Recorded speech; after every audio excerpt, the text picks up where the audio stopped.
Having high standards can be considered an admirable quality. It's often what motivates people to achieve success. But perfectionism isn't the be-all and end-all, and our following guest says it has no place in times of crisis. Psychologist Vanessa Verschoor joins me now. Welcome to 9 News at 4, Vanessa. Hi Louise, thanks for having me on this afternoon. Always a pleasure. Now tell us, who's more likely to be a perfectionist in our society right now? Look, perfectionists are typically people who have a very high need for control, and you usually see this in professions like dentistry, surgeons, in the military, professions requiring a very high degree of precision. The issue is that they set such impossible standards that they rarely achieve, that they're at a very high risk of burnout and mental health disorders and anxiety, because they are in this perpetual cycle of frustration where they're never achieving the goals that they set for themselves, and also exhaustion and burnout. Why is being imperfect something we need to embrace, and why now when the world is in such crisis?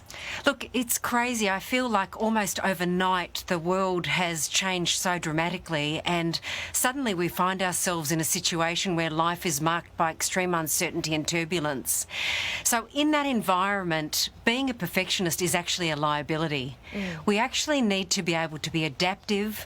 We need to be able to move with change, have agile mindsets, and be able to embrace imperfection and the learning that comes from dealing with failure or things not going exactly so. Yeah, it's hard, isn't it? You want surgeons and dentists and that kind of, workers to be perfect. But as you say, it's not the time for perfectionism at the moment. What are your tips to help put this theory into practice?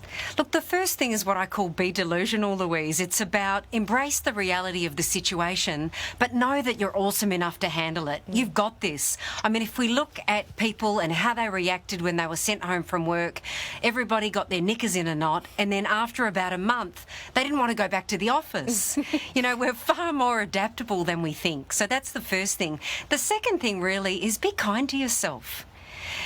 Life isn't perfect, and actually we can generate new knowledge from failure, from fluffing up to learn, as I call it. So be kind to yourself and know that you're going to be more adaptable if you can generate new knowledge to situations that we've never dealt with before, rather than relying on past information. We've never been here before, so we have to be open and a bit more fluid and flexible. And secondly, set standards that are actually achievable. I'll never forget a client I worked with, and she described it perfectly. She said, Vanessa, we have to strive for excellence. Perfection is God's business.